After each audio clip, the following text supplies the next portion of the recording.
From there we progressed to the northeast via Klowice and Grauziski, all small vermin-ridden hamlets, before turning towards the bigger country town of Osmiana, which lay on the main road linking Wilna with Molodechno. This road was well constructed and met our definition of a highway. The town had been home to a higher echelon Russian command post and the seat of a regional administration. The bust of Lenin in front of the post office now lay in the street. However, the cheap triumphal archway and the speaker's podium were still in place, while under Stalin the churches had been emptied and converted into stables. On the 5th of July we crossed the river Naroch and, following another 35-kilometre march, set up camp beside the road to Lake Naroch. We were now in a part of the country known as White Russia, a region dominated by typical Russian wooden houses and modest villages with carefully decorated roofs and windows. The women and girls were neatly and colourfully attired, while the men wore the typical Russian shirts. Large estates existed between the villages, such as the Suban domain, revealing a glimpse of the last remaining Polish population and its customs. South of Lake Naroch, we bypassed the last defence positions dating from the Great War, and then it was on to new territory. It must have been at this point that I asked myself just how far we had to go into this endless Russian expanse, and where was it all going to end? That afternoon more enemy airplanes dropped bombs, which fell, however, onto neighbouring villages. The direction of our advance was through the northeastern corner of Old Poland, and we prepared ourselves for stiff opposition, particularly around Donneberg. As an aside, I never imagined having to take part in a campaign in which so little information is given to company commanders. Perhaps this failure to keep junior officers informed was typical of the infantry, as opposed to signals where a company commander needed to know much more than just what it takes to get his men from one overnight billet to the next. The distance covered that day was 25 kilometres in a northeasterly direction around a number of lakes and through indescribably beautiful weather and scenery. Whereas summers here generally last no longer than about 3 weeks, they are that much more brilliant in colour, light and bloom. During the course of the next 2-day march, we crossed the main highway leading south before arriving at the railway line Molodechno, Polotsk. A German freight train went by and was greeted with great shouts of joy.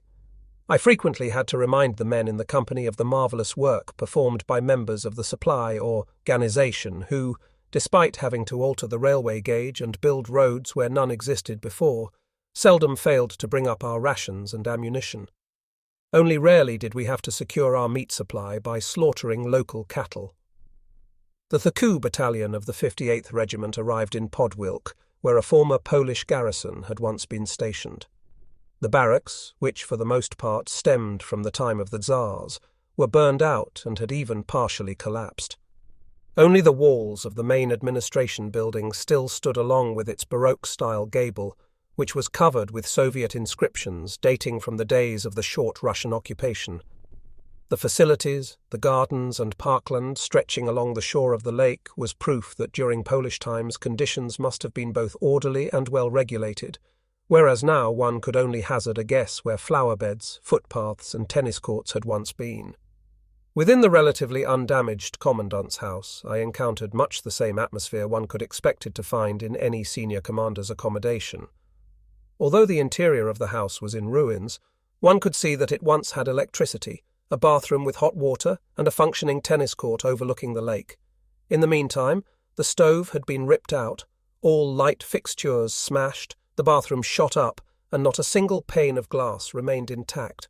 The culprit had left his visiting card in the form of Communist Party propaganda, including heaps of pamphlets about Stalin's programs, including such typical references as "Lenin says this and that," and never to relax until his wishes have been fulfilled, etc. This had likely been the last residence of a regimental commissar. Outside stood vast quantities of Soviet-Russian military equipment, including a whole row of tractors, all of which had been rendered useless. We were happy to enjoy a day of rest beside the lake, but were awoken at midnight because, due to the extreme heat, we had to be on the road again by 1 a.m. That day we crossed the former Russian frontier, after which there followed one of the longest and most exhausting marches to date. At the end of another short night, when the sun was soon up and scorching the men in the marching column, we were happy to find ourselves from time to time in the shade of a deep, thick forest. From the high ground, we observed the endless horizon only as a thin pencil line against a distant sky. The company entered the Soviet Union along a narrow forest lane before breaking out into open country. At the first settlement we came to, we encountered in its many dark corners downtrodden, impoverished, and almost animal-like human beings who seemed to barely exist on their primitive subsistence farming. Despite the many contrasts experienced since leaving the old German border at Unterfelde, what we saw here was truly a low point. Only when moving further inland did we come across a more agreeable sight: young women in white dresses and colourful scarves making hay in the meadows. Having covered a distance of 45 kilometres that day in extreme heat along difficult roads, I was glad to give the company a few hours of rest in the shade of a pine forest, even though by midnight we had to be on the move again. That day marked the summer solstice, and even at night there was not the slightest breath of fresh air, making it as stiflingly hot as the day, while overhead we were almost blinded by the brilliantly sparkling star-studded sky. Our route followed a wide, much-used sand track with deep ditches on either side, and once out in the open, the cultivation became more prosperous with broad fields of corn, flax, and potatoes. From a distance we caught sight of the partially destroyed church of the small town of Uchachi, and upon closer inspection we saw that even the interior had been wrecked, with an abandoned truck standing in its centre. At the far end of town stood a Soviet red brick barracks building in which everything was just as dirty and primitive as in the many homes in the centre of town. On our way to our overnight quarters, I came across a row of old trees, former vegetable gardens, and an overgrown avenue which led to a grand old manor house. In the hallway, I could see evidence that trophies and guns had once hung there, for one wall still bore the rich colouring of former wealth, while the others had been stripped bare. Cows stood knee-deep in manure in what had been the former dining room, and yet above their heads was an exquisitely carved door crown. Chickens fluttered in and out of a hole in the wall, confirming that the once grand old manor house was now no more than a crude stable for a number of peasant families living nearby. About this time, I was beginning to wonder why the army didn't make better use of its officers, because my duties as company commander were usually quickly completed, and even when I was absent from the company, it operated quite comfortably without me. I was now the only captain in the regiment who was still only a company commander, for most other companies were commanded by lieutenants and first lieutenants. With the departure of Lieutenant Colonel von Pfuhl, the new battalion commander was a captain, a half a year my junior. I had been advised of this by the regimental CO back in Unterfelde, at which time he offered me a transfer to another unit. I saw that, however, as a step backwards and asked to keep the 7th Company. He agreed, but made me promise not to make life difficult for the new man. I could not help wondering what on earth the regimental commander thought of me. I calculated that my marriage to an Englishwoman, and the manner in which I succeeded in getting it approved, was part of my army record, and was likely a principal cause for my delayed promotion.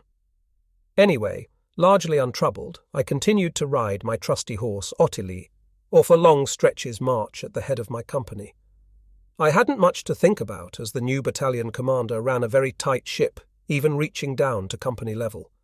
I was beginning to ask myself what was I doing to earn my 400 marks a month, although I trusted that in the fullness of time, my 10 years of work and training would one day show its true value in the face of the enemy. On the 13th of July, we reached the area around Polosk, where the clear sounds of heavy artillery action were heard. Following a refreshing dip in a nearby lake, we finally received our orders, and an hour later, in stifling heat, the company advanced 4 kilometres and replaced the 9th Company of Infantry Regiment 37 in the front line. At a distance of 8 kilometres ran a string of bunkers called the Stalin Line. These were low, grey, well-camouflaged earthen dugouts visible in the landscape only as dirt-brown patches. In between the bunkers, the enemy had strung barbed wire defences, and in the foreground, especially in the villages, we could see the Russian soldiers busy foraging for food, giving us the impression that they lacked any kind of proper leadership. From our position, we enjoyed an exceptional overview all the way to the high wood south of Polosk, which enabled close cooperation with an artillery observation post set up nearby. The heavies opened up on the morning of the 14th, and blasted the line of bunkers, forcing their occupants to flee to the rear. However, even after a copious expenditure of ammunition, not one of the bunkers, at a distance of 6 kilometers, had received a direct hit. Other than taking a couple of prisoners, the night passed peacefully, although next morning the battalion was ordered to comb the woods behind the line of bunkers, during which my company came upon a crudely established camp and a grass airstrip. There we seized a vast amount of abandoned equipment, but only a few prisoners. It appeared the Russians had taken flight and crossed over to the eastern banks of the river Duna. That evening, we reached our overnight lager, which lay just north of the line of abandoned bunkers, where we also discovered inside a small wood a Russian troop encampment complete with horse stables and a training ground.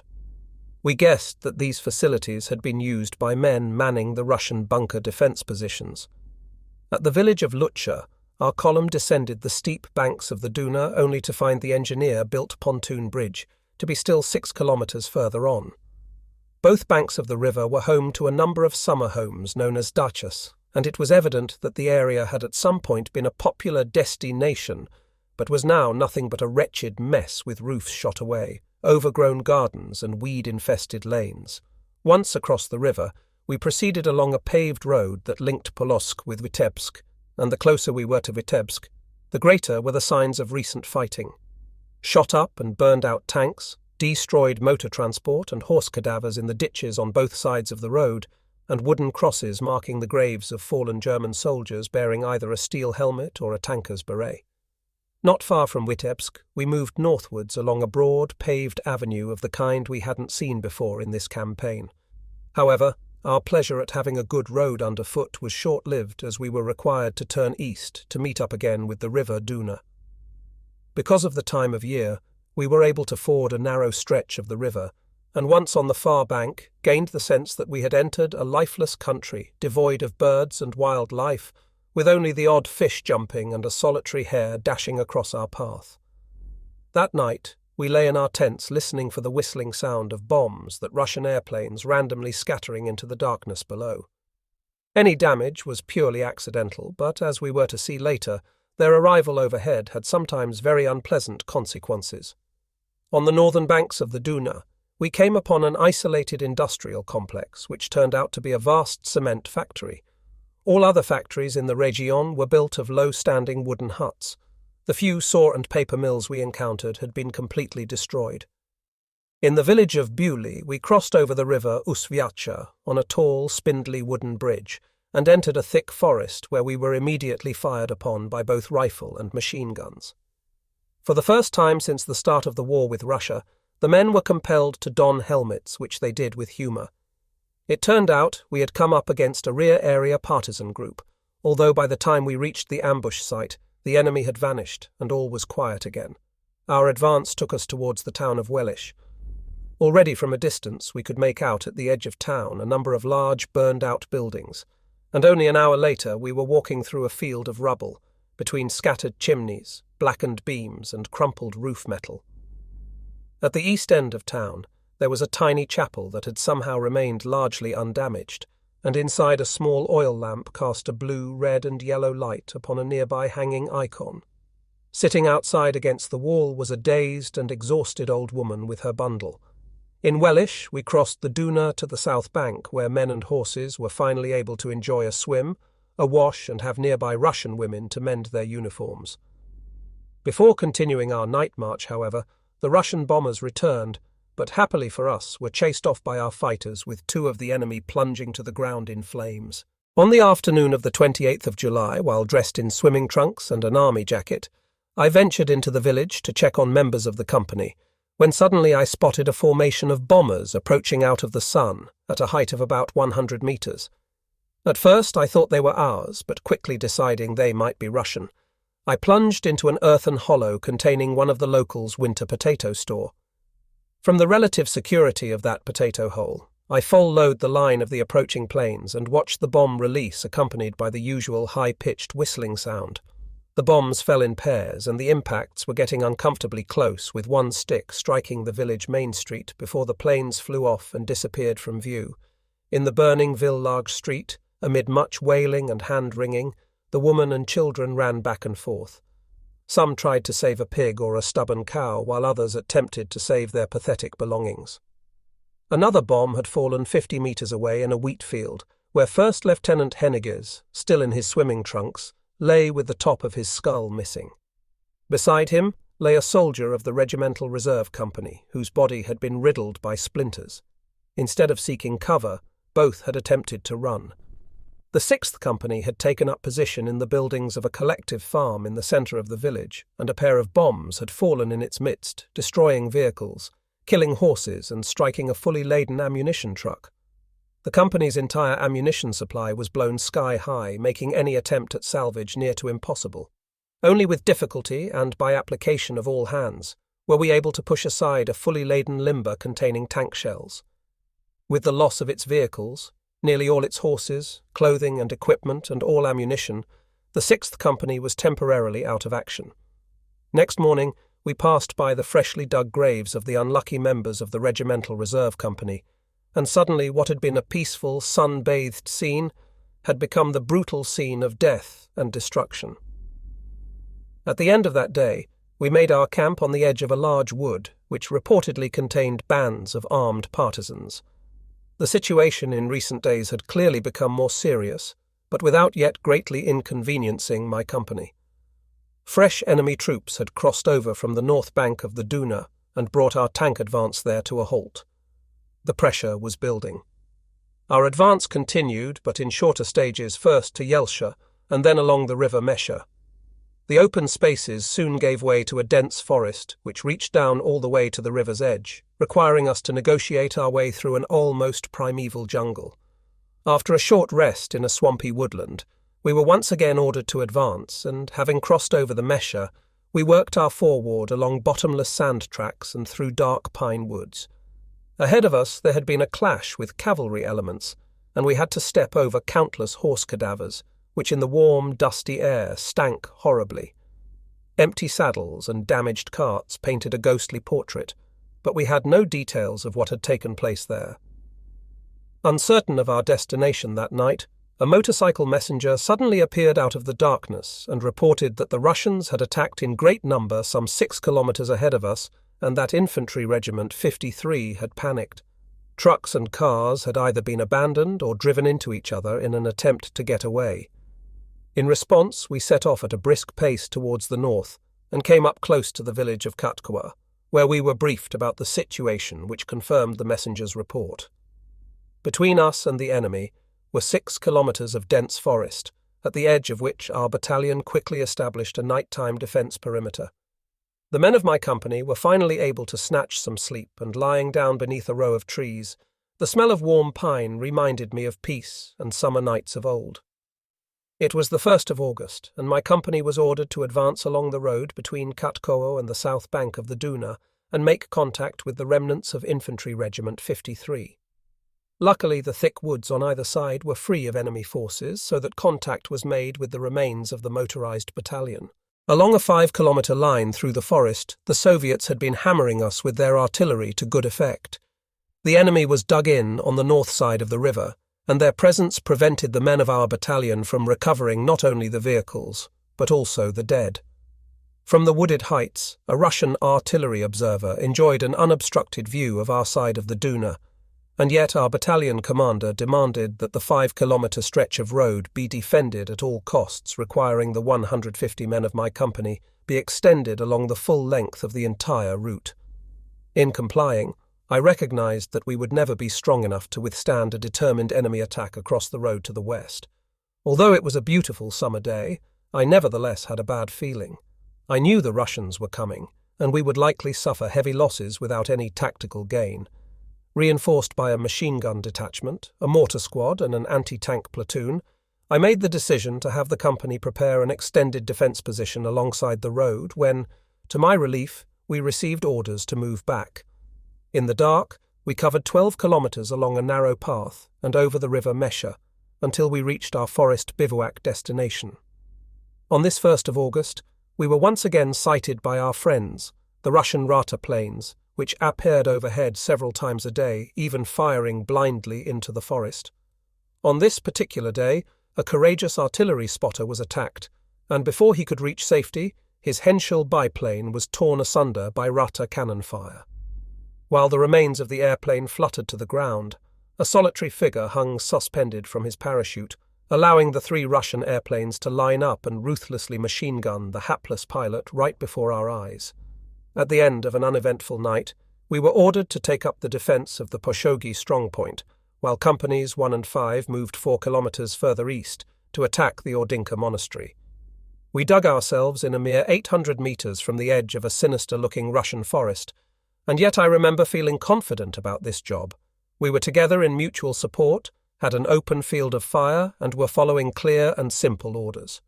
Whereas I did not participate in the attack on the monastery, I did see the return of the company's reconnaissance squad whose leader, Sergeant Whitbart, had been severely wounded.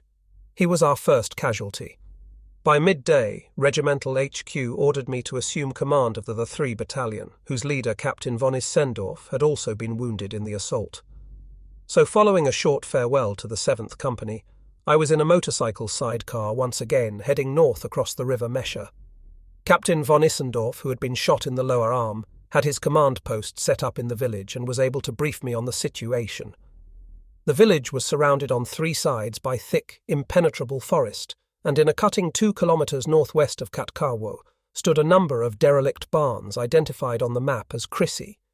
It was there where a blocking position had been established in platoon strength, which had then been attacked by the Russians and would have been overrun had not the 9th Company, led by my former 7th Company colleague, Lieutenant Schmacker, not moved up and interceded.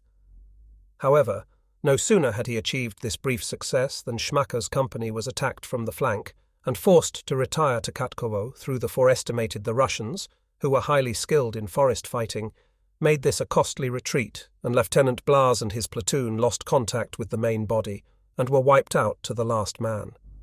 Much the same fate awaited the crew of an anti-tank gun, who were later all found dead around their vehicles. The enemy pursued the 9th Company all the way back to the edge of the forest at Katkawo, but upon entering the open wheat fields were brought to a halt. The Russians then took up position on the high ground looking down onto us in the village. The battalion took up a hedgehog formation around Katkowo and everyone dug themselves in. During the night, trees were cut down, bushes were cleared, and even the wheat fields levelled to improve our field of fire.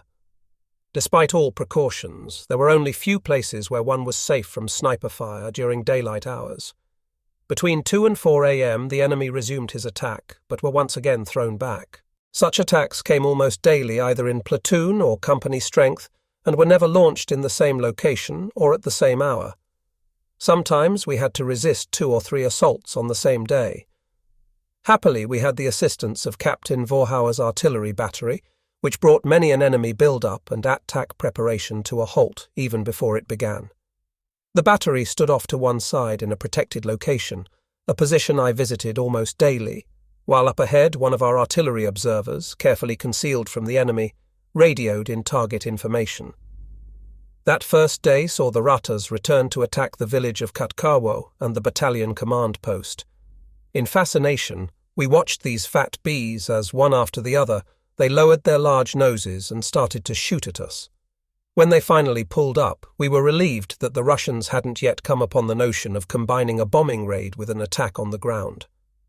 After a couple of days, the enemy artillery opened up, and our meals hitherto taken outside in the warm sunshine were now confined to the dank, earth-smelling cellars. In addition to the enemy's 7, 6 and 12-centimetre cannon batteries, they were also shooting from an armoured vehicle which fired at us from different Loka-tines just inside the forest edge. This weapon was the most fearsome due to the short distance and its high muzzle velocity.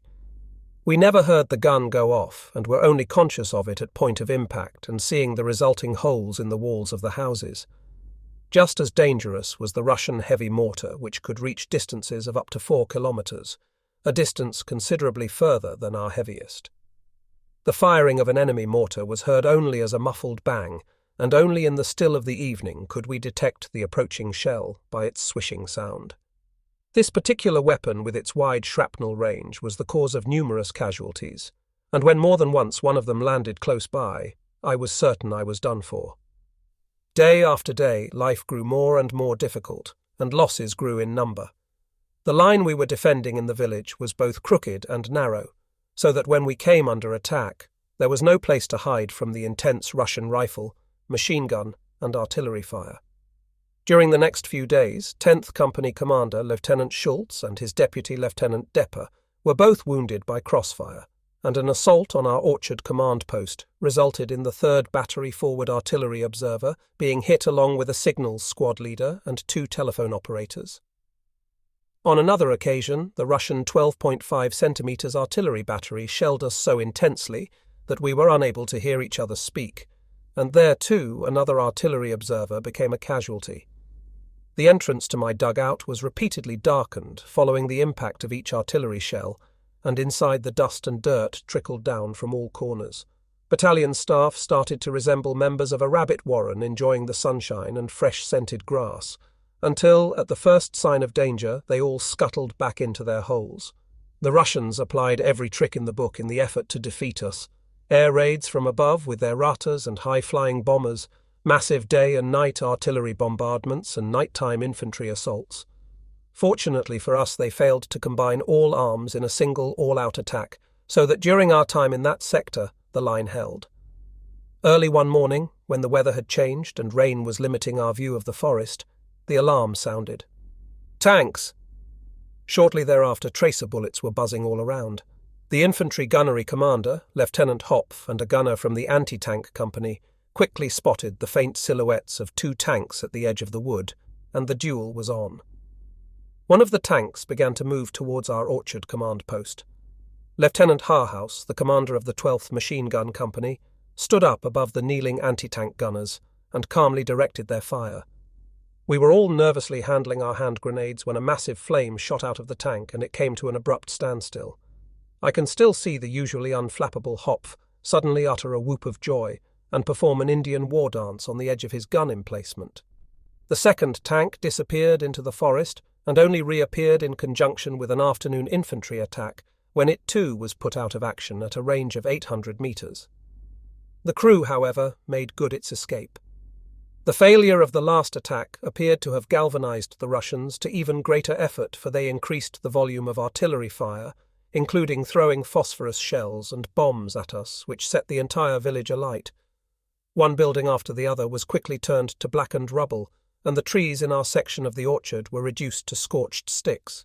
Bit by bit, our individual dugouts were becoming unsustainable, and we found ourselves having to resort to a static warfare of digging communications trenches and laying deep telephone cables.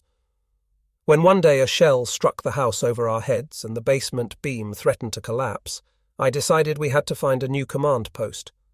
On a quiet, moonlit night, the 2nd Battalion of the 58th Regiment under the command of Captain Marcus moved in to relieve us.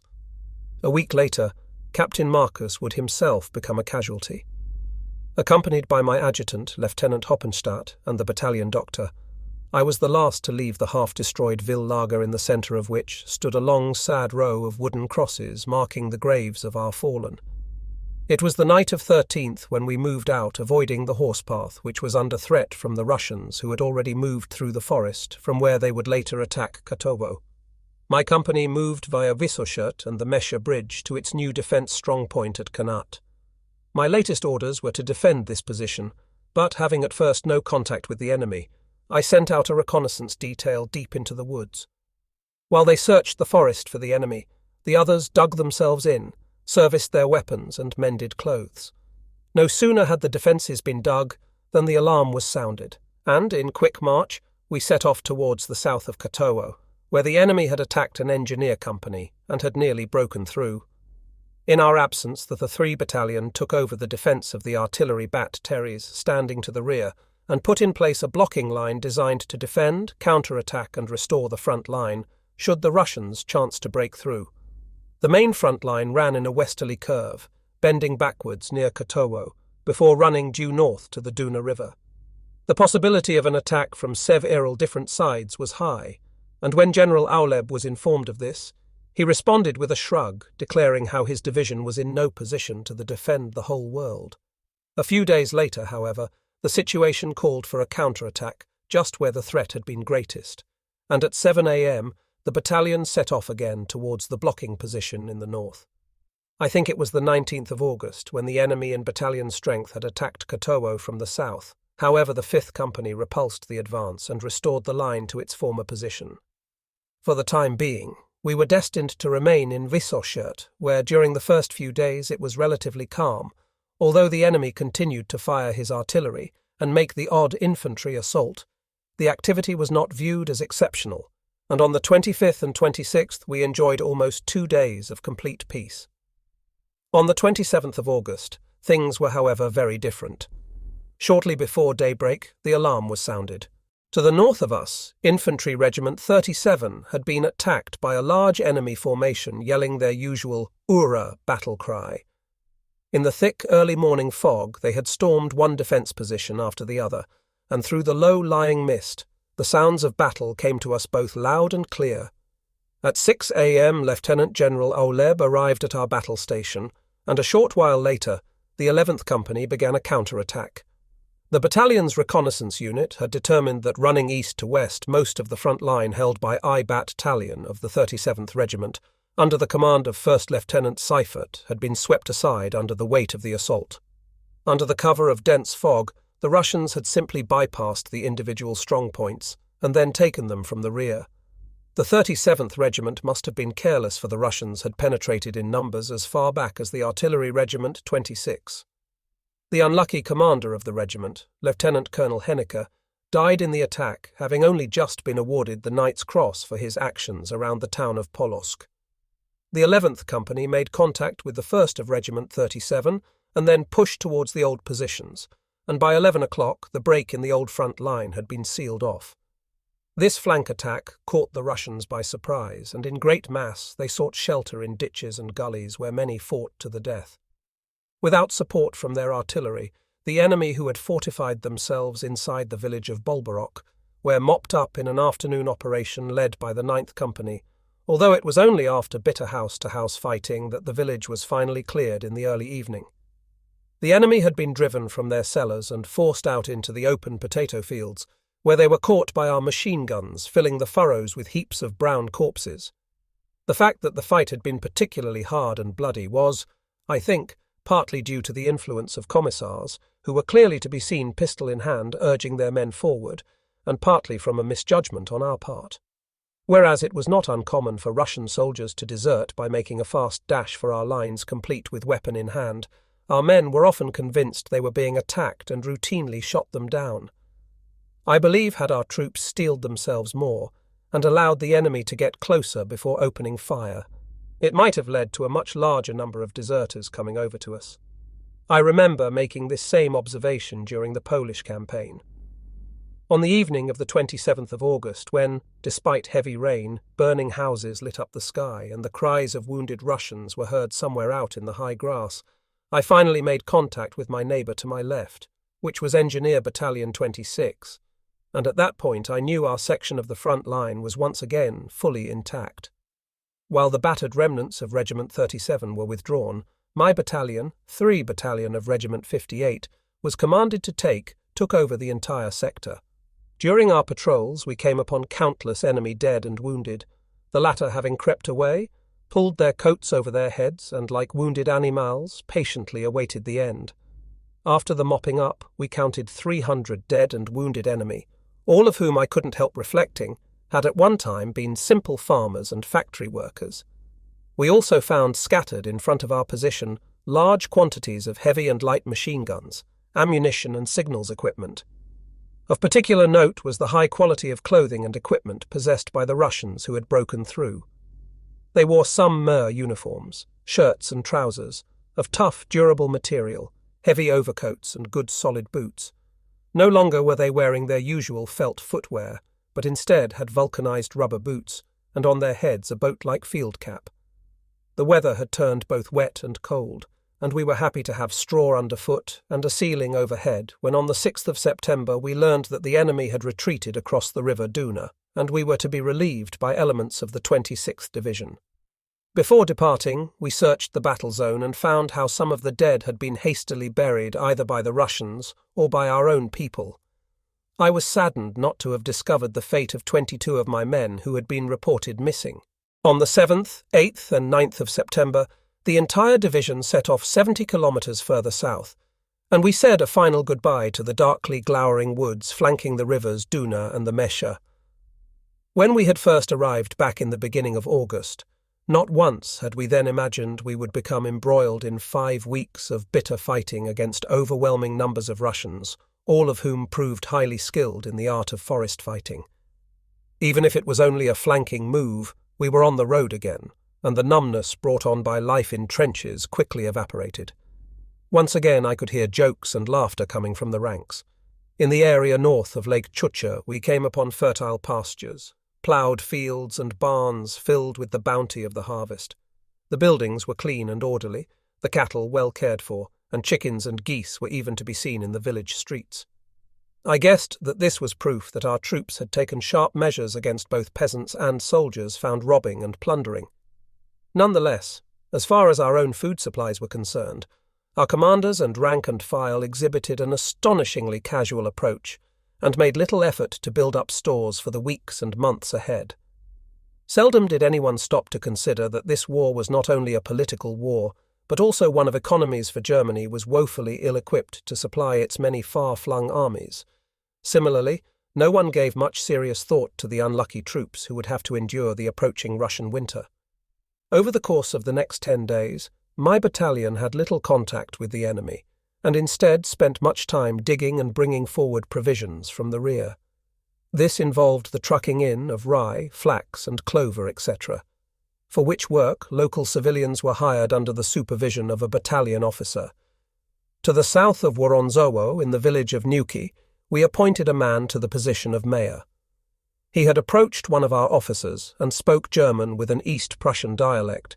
He was a tall, upright old man whose face reflected a mixture of humour, intelligence, and dignity, and at a glance seemed to belong to a pre-World War era, which he indeed did, having first been conscripted into the Russo-Japanese War, then the World War, followed by a period as POW in East Prussia. He had been branded a kulak by the communists and was reduced to the point where he now possessed no more than a tiny cottage and a single cow. We got on well with him, and he served us loyally. It should be noted that kulak was the name given to small Russian farmers, who through intelligence and hard work had achieved more than just a bare-bones existence.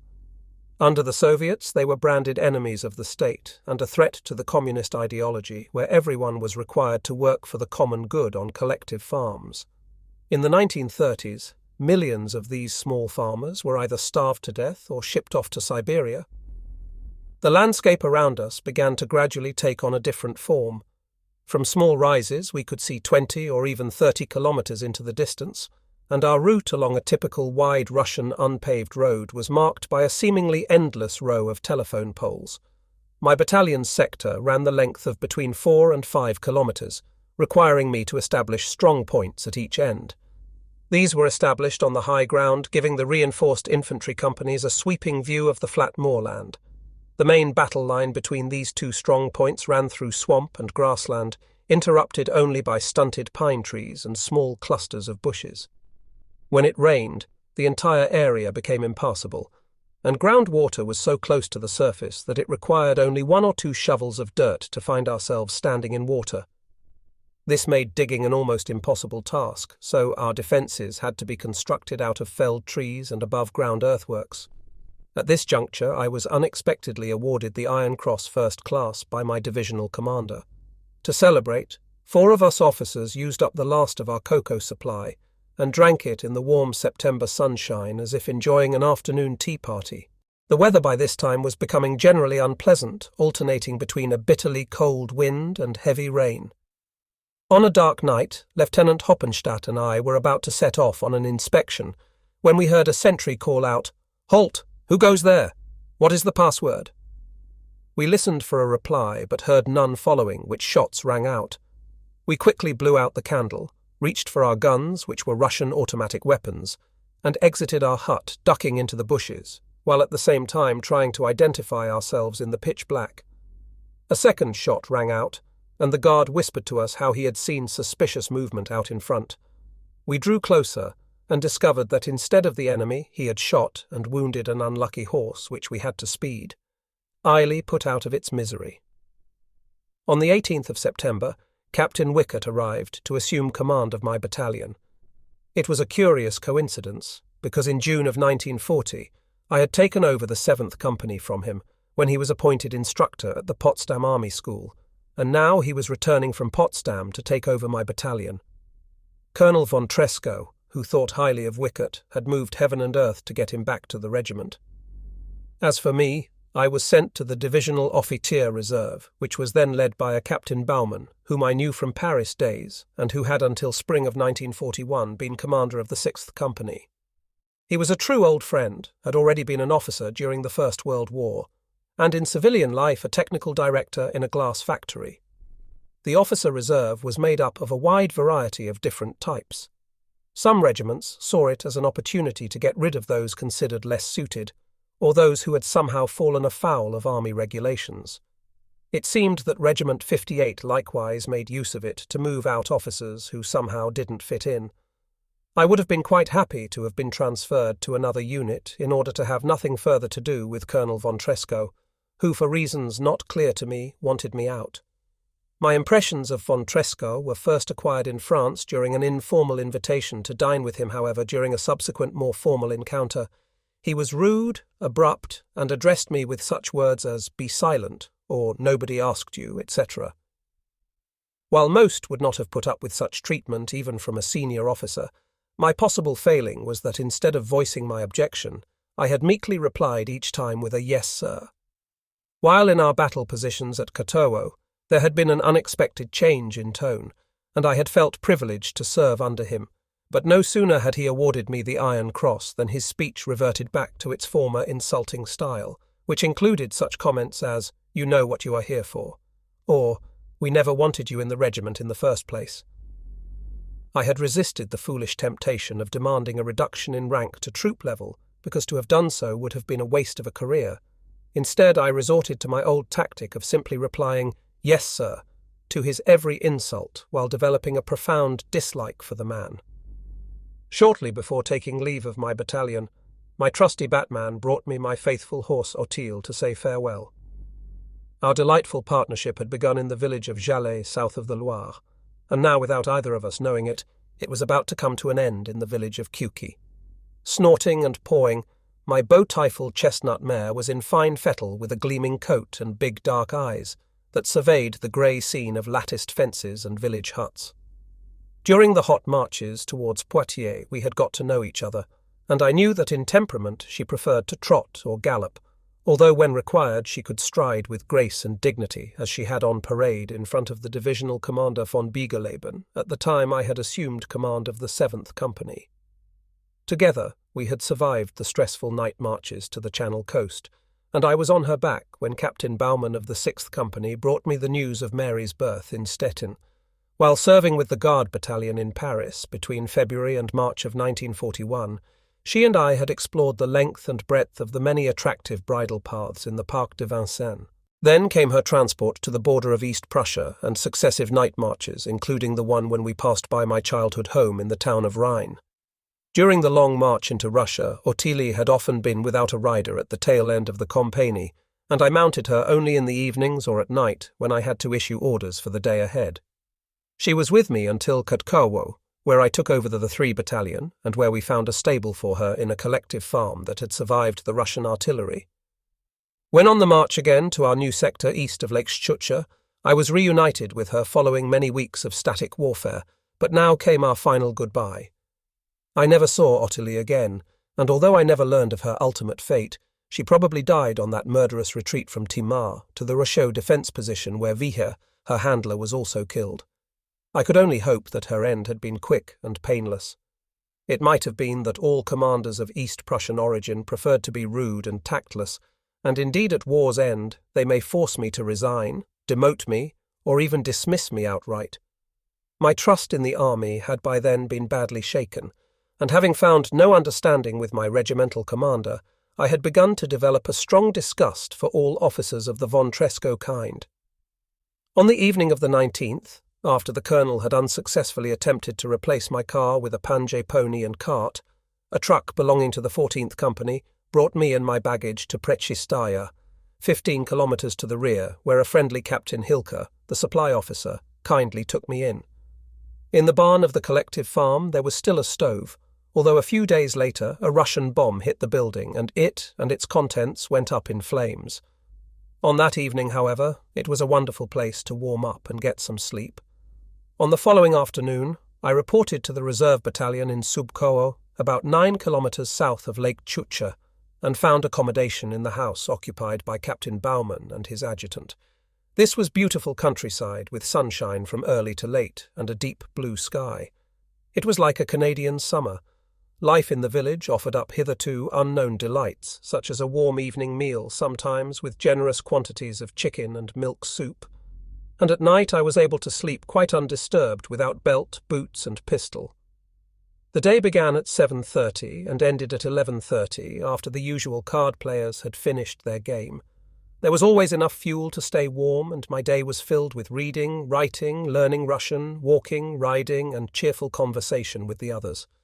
I thoroughly enjoyed this quiet, refreshing period of recuperation and was happy to be completely free of any fired-up ambition. Even in the face of renewed attacks on my capabilities as an officer or other personal setbacks, I had by then become increasingly grateful for all I had. Both Patricia and I were fit and healthy, and with this renewed energy came a determination to put up with anything that might be thrown at me. I also vowed to be true to myself and be the person I once had a strong inner desire to become. Captain Baumann was in charge of a well-managed district in which farm crops could only be requisitioned by the army with his personal permission. All cattle and poultry came under his direct control, and the village headman, who was the leader of a collective farm, often turned to him for advice. So fair and trusted was Baumann that men and women from far and wide sought him out with problems big and small, compelling him in the end to open his office for an hour each day for consultation purposes.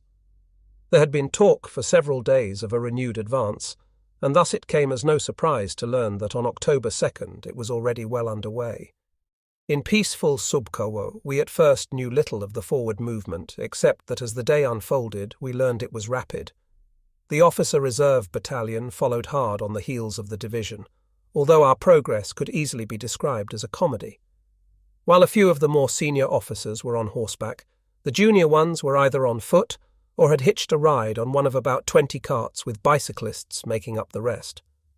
Arriving at our destination that evening, we quickly saw evidence of the Wehrmacht's renewed attack. The sky was filled with seemingly endless bomber formations flying to and from Moscow, with fighters either free-roaming or as escorts and along the wide engineer-built advance route. There was a thunderous roar of hundreds of vehicles, large and small, all heading east. During those first few days, the convoys of motorized vehicles never let up day or night, and on that dusty Russian road there was only one law, and that was to keep moving. Our small group of the Officer Reserve Battalion pushed on through the old front line and the battle zone of early August with its flattened villages, trampled crops and shredded woods, and up onto the Shidki Heights. It had been there where the Russians had broken up to 80 or 100 meters into our front line, and we surveyed the well-constructed defences so desperately fought over. What struck us was how the many enemy dead had been systematically stripped of their boots. We approached across a field littered with destroyed Russian armoured vehicles, each in rust-brown colour with hatches open and gun barrels pointed skyward. In this way, we neared the edge of a vast moorland lying immediately in front of the sector facing the 6th Division. The Russians had retreated over the swamp on 2 log roads which our engineers had been speedily repaired and were now our main supply routes. Next, we passed the enemy's reserve positions with their heavy gun emplacements and covered tank shelters, all of which had been prepared in depth and skillfully camouflaged, proving that the Russians were still masters at making the best military use of the terrain.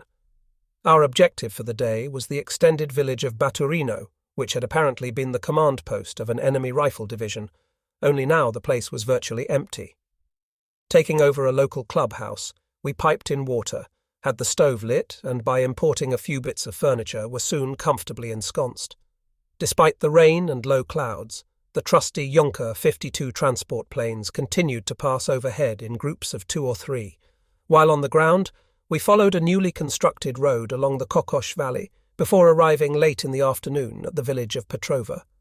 The Russians must have abandoned the place in a hurry, because pigs, sheep and cattle were still running around freely, and we gladly accepted repeated invitations from our field kitchen staff who served up fresh potatoes, warm milk, gherkins that reminded me very much of home, and unrefined but tasty bread. Back on the main route of advance, we merged with the traffic but found our progress greatly hampered, for by 1 p.m. we had advanced no more than 2 kilometres, with all motor traffic frequently grinding to a virtual standstill. Not since the Polish campaign had I experienced this kind of congestion. In the end, thanks to our horse-drawn transport, we succeeded in turning off the main route of advance and reaching a small village where we bivouacked for the night. There, in one of the huts, we stumbled upon one of the worst examples of dirt and misery we had encountered thus far. 6 half-naked children sleeping in a stinking, tangled heap on a mud floor, and lice-infested men and women, clad in evil-smelling rags and worn-out straw sandals, living in conditions so squalid and filthy that one could barely see out of the windows for flies and fly-drop pings. The seemingly endless flow of air traffic portrayed an image of immense power and beauty, leaving us with the strong impression that in future all humble earth-bound supply vehicles would become a thing of the past. To our front and rear, small white spots in the distance, surrounded by the usual wooden huts, marked the presence of an old village church, some partially destroyed, others converted into clubhouses, yet each steeple seen from afar spoke of an endless land without horizon. While exploring these silent and abandoned settlements, I could not help reflecting on how this vast Russian expanse must have moulded the history of its people, beginning with the earliest tribal leaders to the invasion of the Tatars, and to Ivan the Terrible, Peter the Great, the last hapless Romanovs, and finally to Lenin and Stalin, the most recent leaders of the masses. How much blood has flowed and how many sacrifices have been made for one cause or another? Has this country's history just begun? Or is it just a scattered population propelled by its harsh geography and by ruthless men? During the night of the 14th/15th of October, the first snow fell, and with it a steady flow of shivering Russians emerged from the forest to surrender with and without weapons.